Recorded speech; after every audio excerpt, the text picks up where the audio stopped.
नमस्कार, रीवा 24 न्यूज में आपका स्वागत। मैं हूं रेडी। आइए देखते हैं क्या है आज की प्रमुख खबरें। बस और बोलेरो के आमने सामने टक्कर में मुख्यमंत्री की जनसभा में जा रहे एएसआई ड्राइवर सहित गंभीर रूप से घायल। जन सुनवाई के दौरान पहुंचे युवक ने पुल और सड़क निर्माण को लेकर कलेक्टर और आयुक्त पर लगाए गंभीर आरोप। चाकघाट बाजार में लावारिस हालत में मिले 3 बक्से। भीषण ठंड में चर्चाओं का बाजार गर्म रहा और गणतंत्र दिवस 2024 के लिए तैयारियां शुरू। स्कूली बच्चों ने पीटी का किया पूर्वाभ्यास। इन खबरों को आगे हम विस्तार से देखेंगे। गणतंत्र दिवस 2024 के लिए मार्टन क्रमांक 3 के ग्राउंड में आज शहर के स्कूलों के बच्चों को पीटी का अभ्यास कराया गया। गणतंत्र दिवस समारोह यानी 26 जनवरी के लिए अब 10 दिन ही शेष बचे हैं, जिसके लिए तैयारी शुरू हो गई है। इसी कड़ी में स्कूली बच्चों को आज पीटी का अभ्यास कराया गया। यह अभ्यास 3 दिन कराया जाएगा। मुख्य पूर्वाभ्यास एसएस ग्राउंड में 24 जनवरी को कराया जाएगा। आपको बता दें कि इस अभ्यास में शहर की 34 प्राइवेट और सरकारी स्कूलों के बच्चों ने भाग लिया है। इसमें हिंदी और अंग्रेजी माध्यम के स्कूलों के छात्र छात्राएं शामिल रहे। इस संबंध में जिला योग प्रभारी एवं पीटीआई सृष्टिधर शर्मा ने हमें बताया। 26 जनवरी 2024 को जो हम मनाने जा रहे हैं, उसके पूर्व पीटी का अभ्यास गत वर्षों की भांति इस वर्ष भी अपने इस मातृ मैदान में कर रहे हैं और यहाँ कुल 34 विद्यालय के छात्र छात्राएं भाग ले रहे हैं और ये पूर्व तैयारी है। 16, 18 और 20 3 दिन यहाँ पीटी की तैयारी हम करवा रहे हैं। इसके बाद 24 तारीख को पूर्व रिहर्सल होगा एसएफ मैदान में। जन सुनवाई के दौरान आज गाढ़ा 138 से पहुंचे युवक ने पुल और सड़क निर्माण को लेकर कलेक्टर और आयुक्त पर गंभीर आरोप लगाए हैं। गाढ़ा 138 खटकीहान टोला जवा तहसील अंतर्गत मुख्य सड़क से करीब 5 किलोमीटर दूर है, जहां आने जाने के लिए गहरी खाई एवं नाले को पार करके जाना पड़ता है। ग्रामीणों को बरसात के समय पानी अधिक होने के कारण 3 महीने तक अन्य साधनों से वंचित होना पड़ता है, क्योंकि इस दौरान वह शहर से दूर हट जाते हैं। आपको बता दें कि इसके लिए शिव कुमार सोनकर ने कई जगह शिकायत दर्ज कराई, लेकिन कहीं कोई कार्यवाही नहीं हुई। पुल निर्माण और सड़क के लिए रमेश तिवारी नाम के ठेकेदार काम लिया था, जिन्होंने मिट्टी डालकर इतिश्री कर ली और काम अधूरा छोड़ दिया। 2,51,000 के इस निर्माण कार्य का भूमि पूजन सिरमौर विधायक दिव्यराज सिंह के हाथों 12 फरवरी 2023 को संपन्न हुआ था, लेकिन अभी भी स्थिति जस की तस बनी हुई है। आज जन सुनवाई के दौरान पत्रकारों से चर्चा करते हुए शिकायतकर्ता ने कलेक्टर और आयुक्त रीवा के ऊपर गंभीर आरोप लगाए हैं। हालांकि आज भी शिकायतकर्ता को सिर्फ आश्वासन ही मिला है। मेरा नाम धनेश सोनकर है। मैं ग्राम पंचायत गाढ़ा 138 खटकान टोला से आया हूँ। मेरी समस्या है कि हमारे यहाँ 2,51,15,000 रुपये की राशि मंजूर हुई है, जिसका ठेका रमेश तिवारी जी को मिला है। इसमें ठेकेदार जी ने सिर्फ मिट्टी गिरवा के काम बंद कर दिया गया है और इसकी मैंने शिकायत भी किया हूँ तहसीलदार सर से, लेकिन उन्होंने जांच करने तो गए थे, लेकिन उन्होंने बोल दिया कि यहाँ के रोड बन चुकी है। यहाँ ठेकेदार सर ने भी सब बोल दिए हैं। एसडीएम मैडम भी गई थी तो वो भी बोले कि रोड बन चुकी है। इसलिए मैं कलेक्टर मैडम से ये पूछना चाहता हूँ कि रास्ते बनी कहाँ हैं। यहाँ जो 2.5 करोड़ रुपए का घोटाला हुआ सामने आपको दिख जाएगा कि हमारे यहाँ करीब 2,000 के पास आबादी है, जिसमें आने जाने के लिए एक भी रास्ता नहीं है। गाँव कौन सा है? एक ग्राम पंचायत गाढ़ा 138। तो क्या बोले आज जन सुनवाई में? जन सुनवाई में गया तो यही आश्वासन भर दिया जाता है, हर बार यही दिया जाता है कि काम हो जाएगा, हो जो करवा रहे हैं, जांच करवा रहे हैं, कुछ नहीं हो रहा है। रोड का पुलिया का? रोड और पुलिया दोनों का है। तो बना नहीं है? नहीं बना है, ये कागज में बन चुका है। तो अभी तक अधिकारी को शिकायत की कोई निराकरण नहीं? अभी तक कोई नहीं किया। सीएम हेल्पलाइन में मैं शिकायत भी किया हूँ, कम से कम 50 शिकायत किया हूँ। सभी AL1 AL2 जाते ही बंद हो जाती। बस और बोलेरो की टक्कर में उप निरीक्षक सहित बोलेरो चालक घायल हो गया, जिन्हें उपचार के लिए संजय गांधी अस्पताल में भर्ती कराया गया है। रीवा जिले के जनेही थाना क्षेत्र अंतर्गत गढ़ी चौकी के भोथी गांव के पास सोमवार की दोपहर करीब 3:30 बजे के आसपास बोलेरो की बस से जोरदार टक्कर हो गई। इस घटना में निजी बोलेरो में सवार होकर रीवा रहे गढ़ी चौकी प्रभारी राहुल सोनकर गंभीर रूप से घायल हुए हैं। उनका एक पैर फ्रैक्चर हो गया है, वहीं चालक को भी चोटें पहुंची हैं। घायलों का उपचार पहले त्योंथर के सिविल अस्पताल में कराया गया, लेकिन फिर हालत गंभीर होने की वजह से संजय गांधी अस्पताल रीवा में भर्ती कराया। जने थाना प्रभारी शैल यादव ने बताया कि एसआई राहुल सोनकर निजी बोलेरो से रीवा के लिए निकले थे। बताया जा रहा है कि बस पटाहट जा रही थी, लेकिन रास्ते में यह एक्सीडेंट हो गया। एसआई मुख्यमंत्री मोहन यादव के सतना के जिले के चित्रकूट में आयोजित हो रहे कार्यक्रम में ड्यूटी में जाना था, लेकिन दुर्घटना का शिकार हो गए। हालांकि इस घटना में बस में सवार अन्य यात्रियों को किसी भी तरह से चोट नहीं आई। मामला पंजीबद्ध कर लिया गया है। वहीं घायल उप निरीक्षक और ड्राइवर का इलाज अस्पताल में जारी है। कल सब इंस्पेक्टर राहुल सोनकर जिनकी चित्रकूट में वीआईपी ड्यूटी में रवाना हो रहे थे, तो जब वो बोलेरो से आ रहे थे तो बोलेरो बस की एक एक्सीडेंट हो गया, जिसमें अन्य व्यक्तियों के साथ साथ सब इंस्पेक्टर राहुल सोनकर को भी चोट लगी है। और प्राथमिक इलाज शंकरगढ़ में होने के बाद उनको यहाँ एसजीएमएच पे रेफर किया गया। यहाँ पे इलाज जारी है और यहाँ के डॉक्टर्स प्रॉपर उसमें देख रेख कर रहे हैं और जल्द ही सकुशल होंगे। चाकघाट बाजार में लावारिस हालत में 3 बक्से मिले, जिसके बाद बाजार में चर्चा का माहौल बना रहा। चाकघाट में पुरानी चौकी के पास बंद दुकान के बाहर लावारिस हालत में 3 बक्से मिलने से शहर भर में चर्चा फैल गई। लोग तरह तरह के कयास लगाने लगे। मौके में काफी भीड़ एकत्रित हो गई। वहीं लोग डरे भी थे कि बक्से में कहीं कुछ रखा ना हो। आपको बता दें, इसके पहले चाकघाट, मऊगंज और मनगावा नकली बम मिलने की भी घटनाएं पिछले साल सामने आई थी, जिससे लोगों के मन में तरह तरह के ख्याल आने स्वाभाविक थे। सबके मन में यही प्रश्न रहा था कि आखिर ऐसा क्या है इन बक्सों में। लोगों ने उस दुकान मालिक से भी संपर्क किया जिसके दुकान के बाहर यह बक्सा रखा हुआ था, लेकिन दुकान मालिक ने कहा कि उन्हें कोई जानकारी नहीं। इसके बाद स्थानीय लोगों ने सूचना चाकघाट पुलिस को दी। पुलिस की उपस्थिति में जब तीनों बक्से खोले गए तो कपड़े, बर्तन और अन्य सामान मिले। बक्से का मालिक कौन है और इन बक्सों को दुकान के बाहर किसने रखा, इसके बारे में अभी तक कोई जानकारी प्राप्त नहीं हुई। संभव है कि बक्सा किसी ने चुराया हो और वह लेकर नहीं जा पाया हो और वहीं छोड़कर गायब हो गया। फिलहाल पुलिस मामले की जांच पड़ताल कर रही है, जिसके बाद सही जानकारी सामने आएगी। रीवा में सेंट्रल पैथोलॉजी लैब की शुरुआत हो चुकी है, जिसमें अब मरीजों को काफी सुविधा मिलेगी। साथ ही मोबाइल पर खुद की रिपोर्ट भी प्राप्त होगी। रीवा के संजय गांधी अस्पताल, गांधी मेमोरियल अस्पताल में सुपर स्पेशलिटी अस्पताल में सेंट्रल पैथोलॉजी की शुरुआत हुई है। अस्पताल में 3 से 4 अलग अलग स्थानों में टेस्ट कलेक्शन सेंटर बनाए गए हैं और इनकी रिपोर्ट मोबाइल या ईमेल के माध्यम से मरीज तक व चिकित्सकों तक भेजने की व्यवस्था बनाई गई है। अभी तक टेस्ट कराने के लिए लंबी लंबी लाइन लगानी पड़ती थी और टेस्ट के बाद रिपोर्ट पाने के लिए भी लाइन पर लगना पड़ता था, लेकिन टेस्ट कलेक्शन सुविधा शुरू होने के बाद लाइन पर नहीं लगना पड़ता और न ही रिपोर्ट के लिए चक्कर लगाना पड़ेगा। इस संबंध में डॉक्टर राहुल मिश्रा ने हमें बताया। माननीय उप मुख्यमंत्री जी के निर्देश में और उन्हीं की अनुशंसा को ध्यान में रखते हुए सेंट्रल पैथोलॉजी लैब ऐसा एक प्रकल्प अभी चालू किया गया है और जिसका विधिवत उद्घाटन माननीय उप मुख्यमंत्री जी जल्द ही 3-4 दिनों में करने वाले हैं।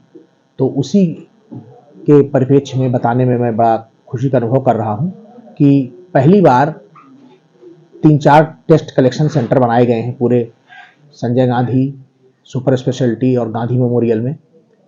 जहां पहले एक ही जगह पैथोलॉजी में जाकर कलेक्शन देना पड़ता था, अब 4-5 जगह हो, उसमें भीड़ कम होगी, सुविधा होगी मरीजों को।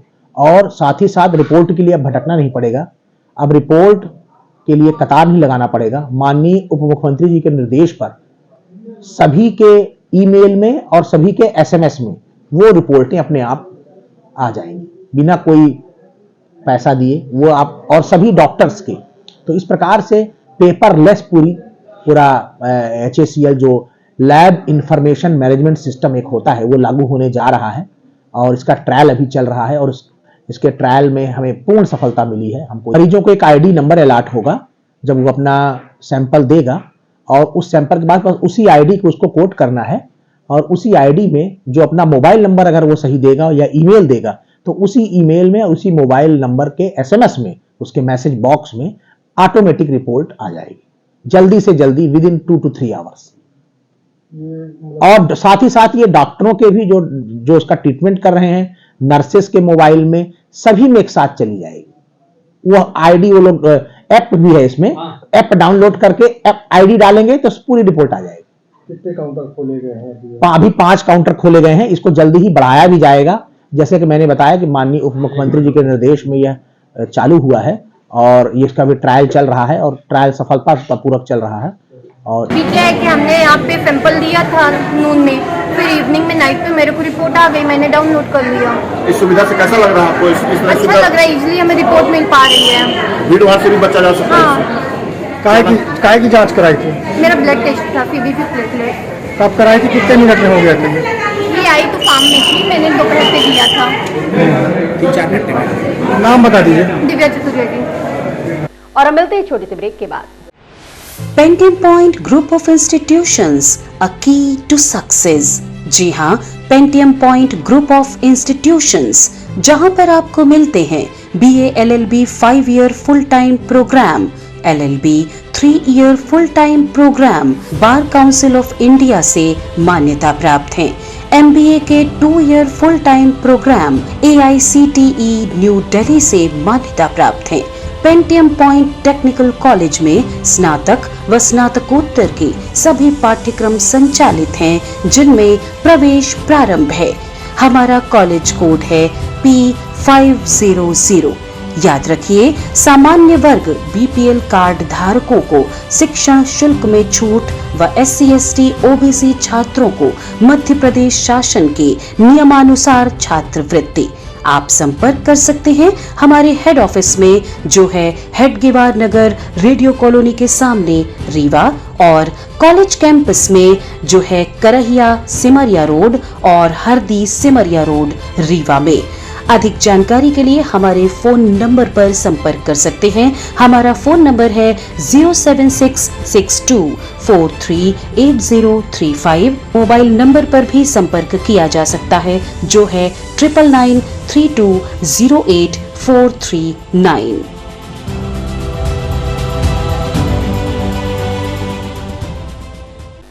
अयोध्या जाने के लिए भक्तों में इस समय होड़ लगी हुई है। लोग तरह तरह के तरीके अपना रहे हैं। इसी कड़ी में नागपुर से अयोध्या जाने के लिए एक व्यक्ति पैदल ही चल निकला, जिससे हमारी टीम ने बात की। 22 जनवरी को अयोध्या में होने वाले राम मंदिर उद्घाटन को लेकर लोग तरह तरह के तरीके अपना रहे हैं और मीडिया में आकर अपनी भावनाओं से अवगत करा रहे हैं।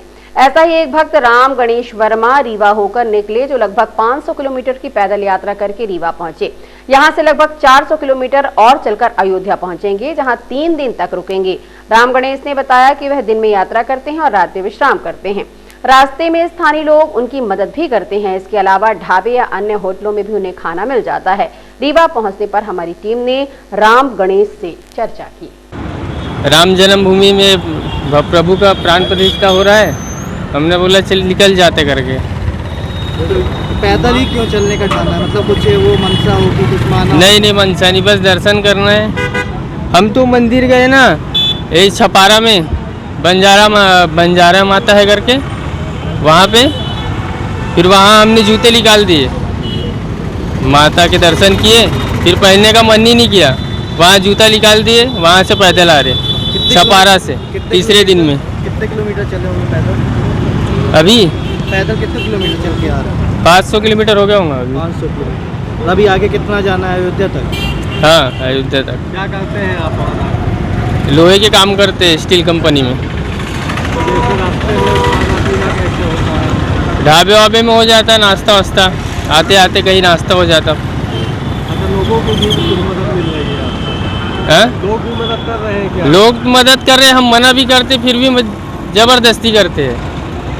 ये माना जाए आपकी श्रद्धा है वहाँ राम जन्मभूमि। अब वही बोल के देते हैं कि आप पकड़ो, हमको गलत मत समझो करके। हम बोलते नहीं हम चढ़ा देंगे, बोलते जो है वो, फिर भी जबरदस्ती करते। तो कैसे सफर कैसे करते होंगे? कब तक रुकते होंगे? कैसे क्या करते? रात में रुकते हैं होटल में, या मंदिर मिल जाते तो मंदिर में रुक जाते हैं। और फिर अब मंदिर भी ना मिला तो साइड में कहीं दुकान उकान रहता है, उसके नीचे सो जाते हैं। फिर सवेरे अगले दिन चलते हैं। हाँ, सुबह।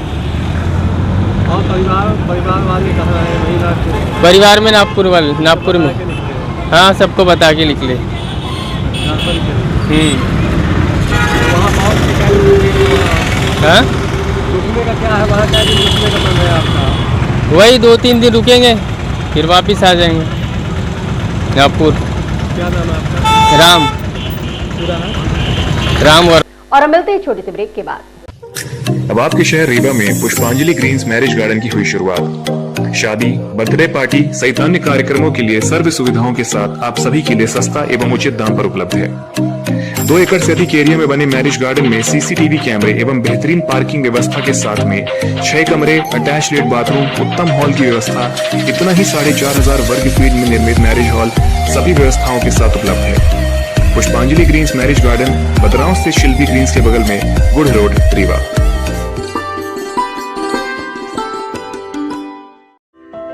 हड्डी जोड़ एवं रीढ़ रोग तथा स्त्री रोग एवं प्रसूति रोग का इलाज एक ही छत के नीचे। विघ्नहर्ता hospital and trauma centre, hotel landmark के पास, रतहरा, रीवा। डॉक्टर संतोष सोनी, पूर्व चिकित्सक, बॉम्बे हॉस्पिटल, मुंबई। हड्डी जोड़ एवं रीढ़ रोग विशेषज्ञ, छोटे चीरे एवं दूरबीन विधि द्वारा हाथ तथा पैर की हड्डियों का ऑपरेशन। गठियाबात, जटिल एवं बिगड़े हुए फ्रैक्चर का बेहतर इलाज करते हैं डॉक्टर संतोष सोनी। विघ्नहर्ता हॉस्पिटल ट्रॉमा सेंटर में ही स्त्री एवं प्रसूत रोग विशेषज्ञ डॉक्टर शैलजा सोनी भी उपलब्ध हैं, जिनकी देखरेख में नॉर्मल डिलीवरी, सिजेरियन ऑपरेशन एवं बच्चेदानी से संबंधित ऑपरेशन की बेहतर सुविधा। संतानहीन दंपत्ति तत्काल संपर्क करें। विघ्नहर्ता hospital and trauma centre, hotel landmark के पास, रतहरा, रीवा। सुविधाजनक एवं सफल इलाज हेतु आज ही संपर्क करें। विघ्नहर्ता hospital and trauma centre, hotel landmark के पास, रतहरा, रीवा। मोबाइल नंबर 7828781983 अथवा 8462956774 पर।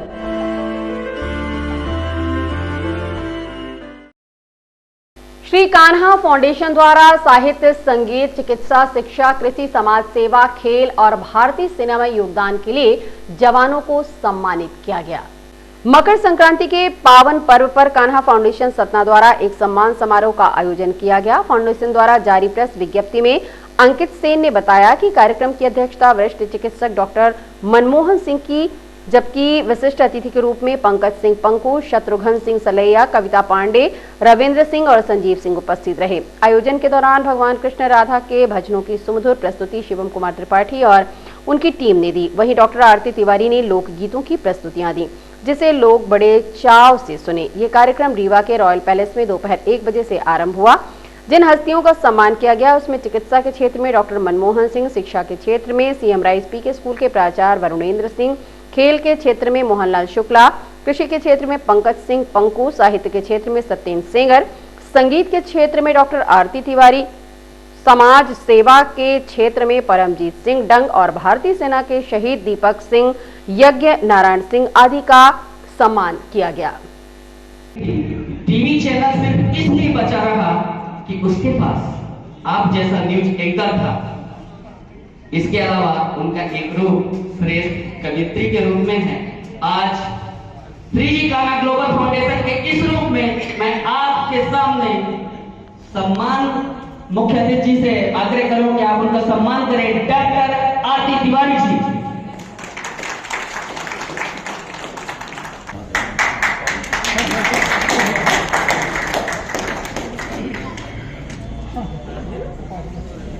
अगली कड़ी में है, जिले में भी चर्चित है और सभी के दिलों में भी चर्चित है। राम राजपूत संगठन के राष्ट्रीय सत्येंद्र सेंगर जी हैं, जो बिंद क्षेत्र के लिए ये कोई अनजाना नाम नहीं है। कवि सम्मेलनों, मुशायरों के राष्ट्रीय मंचों पर सक्रिय सत्येंद्र जी के गीत, गजल और भजन आज से 24 साल पहले शिवानी कैसेट जबलपुर, अलसबा कैसेट इंदौर और कन्हैया कैसेट झांसी से भी रिलीज हो चुके हैं, जो लोकप्रिय रहे हैं। उसमें संगीतबद्ध गायन और इस जिंदगी के। आज की खबरों में बस इतना ही। नई खबरों के साथ हम होंगे पुनः उपस्थित। इजाजत दीजिए रीति को। नमस्कार।